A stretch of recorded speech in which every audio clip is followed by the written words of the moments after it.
Alex, I really believe the hardcore of what's going on in Ukraine is the corruption.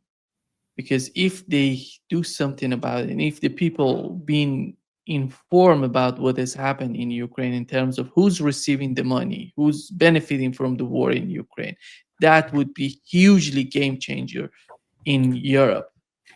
And Yes, you know, the new article in the Telegraph, they're attacking, the opposition in Germany because about the ties that the German opposition with Russia, AfD, they're talking about they're connected with Russia. They have a lot of ties with Russia because they feel the only way that we're going to be informed about the corruption, the roots of the corruption, and where it goes and how deep it goes, it would come from one of these three key countries in Europe: Germany, France, and the United Kingdom. We know that in the United Kingdom is not going to be no change in the United Kingdom in the policy of the United Kingdom would happen in the near future in the long run. The only option would be the Germany and AfD coming to power in Germany and just showing to the people what has happened. Showing the documents, the roots and how corruption is deep in with the case of Ukraine. How do you see, because if we assume that the new government in Ukraine would do something about it, it's somehow delusional because the new government would have a lot of problems in Ukraine if, in any case of if we assume that some sort of settlement would happen in Ukraine. How do you see the move toward the attacks on AfD? It seems that the attack are aimed at what I'm just mentioned to you. I think that we will probably find out soon, but I think it's impossible to predict. It's very obvious that the Europeans are now in a kind of a panic, and they are doubling down on censorship.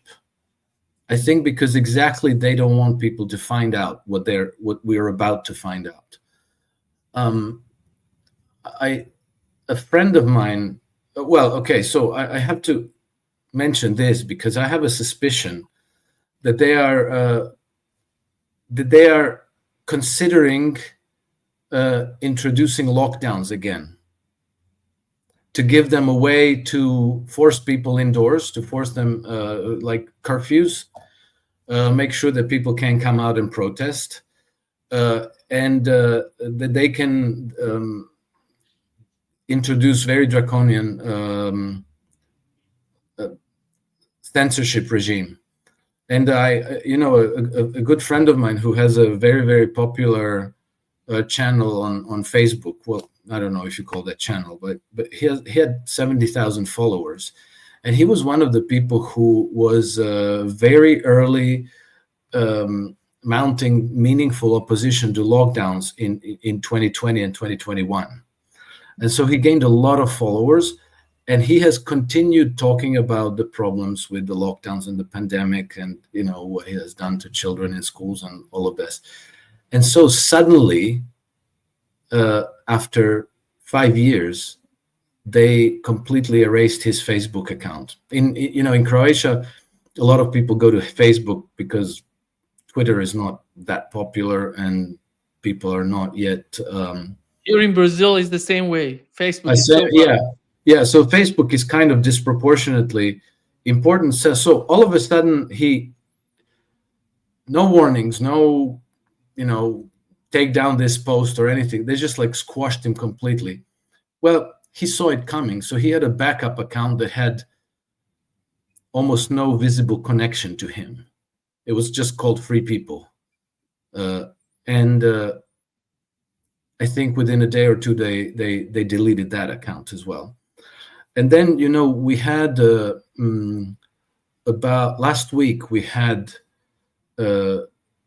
some British Baroness Heather, or I forget her name, publish a 1,500-page inquiry on the lockdowns in 2020 and 2021, and it wasn't an inquiry about what devastation it caused, how it damaged children who couldn't go to school, what economic damage it wreaked because it destroyed so many small and medium-sized businesses and people losing income and debt exploding, or who should spend the rest of their lives in prison.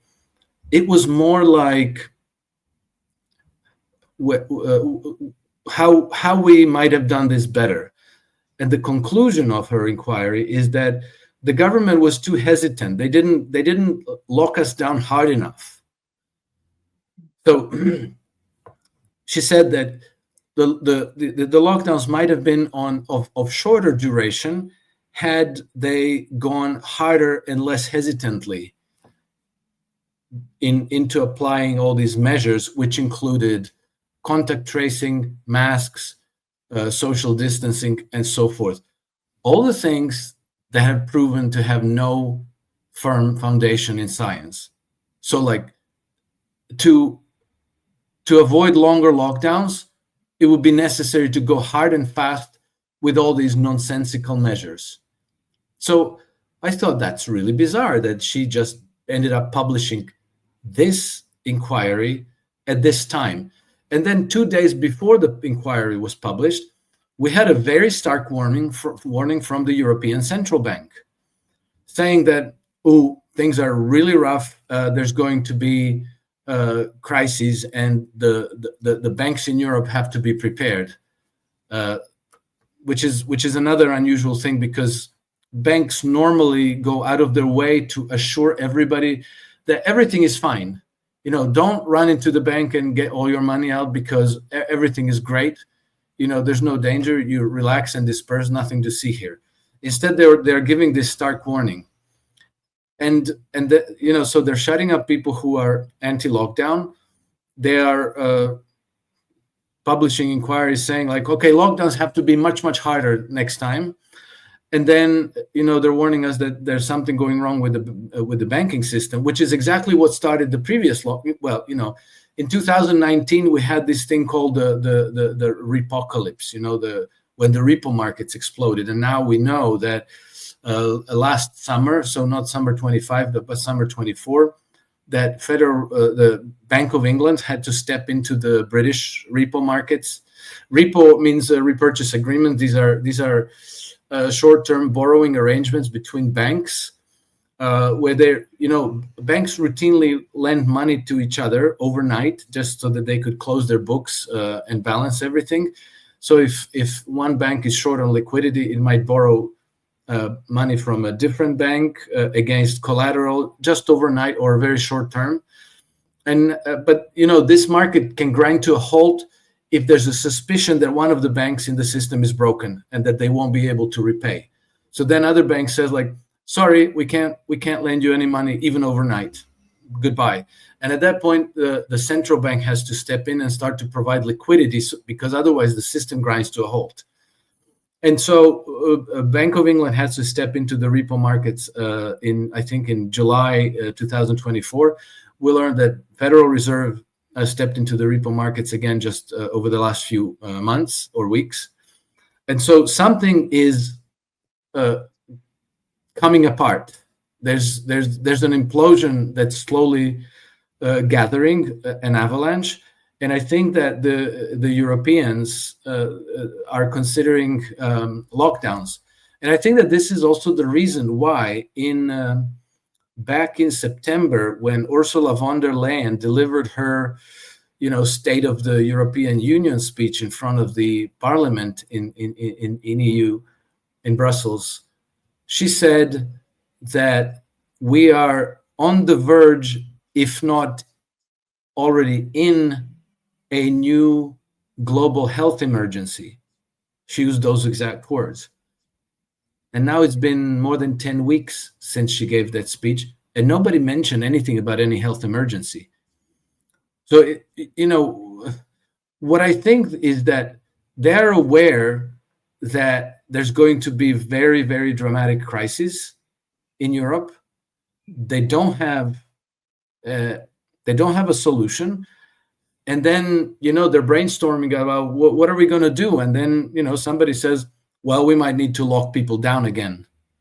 And so that's how that sentence made it into Ursula von der Leyen's speech, which was obviously false, because if there was a real public health emergency, we would know about it because they would say, oh, there's this really bad virus on the loose, so, you know, uh, wear the stupid mask and social distance and work from home and something. Because if there's a health emergency and you say nothing after your speech, it means it's not. It's probably the virus that's on the loose is in the banking system. It's the banking virus. We just don't know yet. But the defeat in Ukraine, the pressure that's being applied by the Trump administration, is going to cause a collapse at some point. And I think that then either you're going to have a very radical reform of the European Union, or you're going to have a complete disintegration of the European Union and NATO. And then individual countries will probably, if AfD comes to power in Germany, then you're going to have a new partnership between Germany and the United States on the one side and Germany with Russia on the other side. And individual countries are going to have to find their own way. And I think that the gravity is all going to be pulling them in the direction of the East. The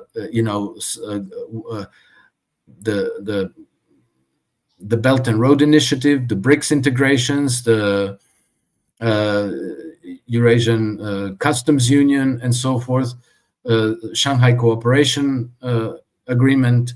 That's going to be the new center of gravity, and I think that one by one countries are going to be pulling in that direction once this whole charade in Brussels disintegrates.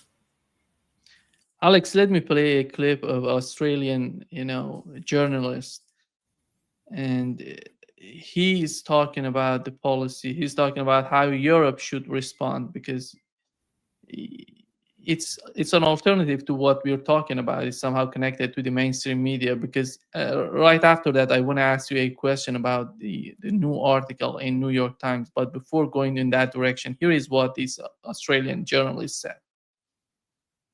Point you've made over and over again, though, which I think is an excellent point, is, where the hell's Europe? They've got to step up and do it themselves. Okay, you got this mad peace deal, which, as you said, is surrender. What are the Europeans doing to end this conflict? Well, the best way to end the conflict is to give Ukraine enough firepower to inflict enough damage on Russia that it raises the cost of the war to Russia. Now, I absolutely agree. This has been a European failure as well as an American failure. But right now, America is not providing any money to Ukraine at all. It's barely doing more than Australia, which is doing nothing.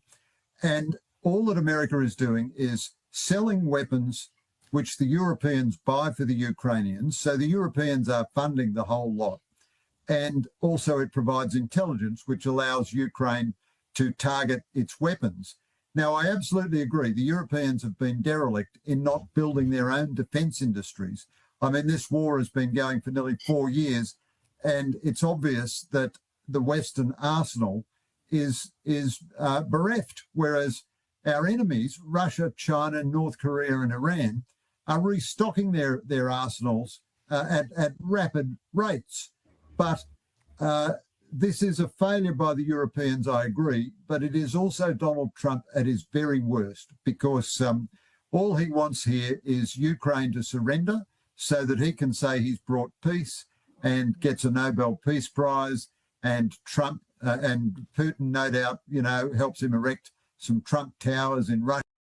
Yeah, you get the tone. Here is, Alex, what was published in New York Times. New York Times says Russia has reached such a volume of production of long-range missiles, which allows it not only to regularly use them in Ukraine, but also to accumulate a stock.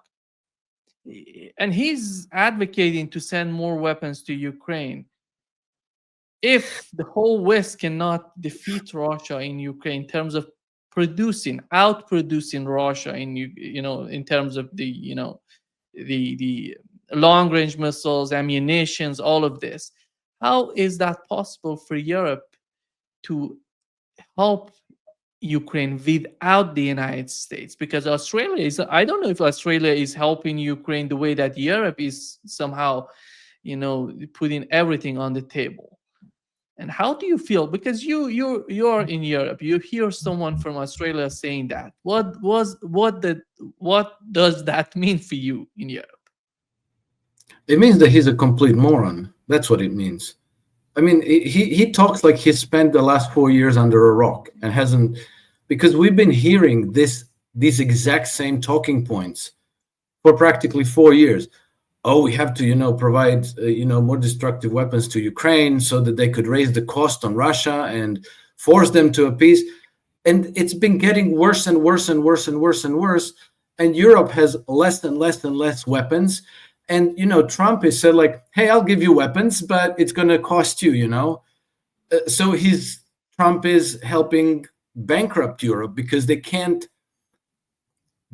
cut their losses. They can't come to a point to say like, Project Ukraine failed. Let's cut our losses and let's get out of here. Let's declare victory and sign some kind of a face-saving peace for ourselves. They're completely bound to this war. They can't give up, and so they've made themselves practically a laughingstock of the whole rest of the world because they're doubling down into a losing game. And this moron of Greg Sheridan is now after 4 years of war. Is saying the same thing, like do more of this, which has been, keep digging the hole deeper. Which exact weapons? The only weapons that you could escalate from here is nukes. So if he means nukes, he should say it, see how many people will agree with him. Storm shadows, Taurus missiles, it's all been recycled through the same media narrative. And before that, we had the M777 howitzers, and there was the Caesar howitzer, and there was the F-16s, and there was the ATACMS, and the longer ATACMS. And meanwhile, all they're doing is prolonging the war, sacrificing over 1,000 Ukrainian men a day, and NATO. There's a lot of NATO troops being slaughtered every day, and there's no hope of winning. There just is absolutely no hope of winning. What they're trying to achieve is gain time to prepare for war, and it seems that they're preparing Moldova and Finland to be the next front. They lost the Balkans for the time being, but they might try again. They're not going to give up. So this talk about giving them more weapons to raise the cost for the Russians to bring them to the table, that's false. That's the same argument that proved moronic for the past 4 years. It's just a way to pretend that something can be gotten out of this, to gain time, to then subsequently expand the war, either in the Baltics or down in the Balkans, or who knows, maybe getting Moldova and Romania involved. I mean, they're preparing that too, if they can help it. And so it's highly, deeply irresponsible, and it's actually revolting. But that guy wouldn't sit where he is. Foreign editor of whatever that publication is. These people are vetted for the reason. And he was talking about peace, and said that Trump's peace plan was actually a workable framework. He would lose that job tomorrow.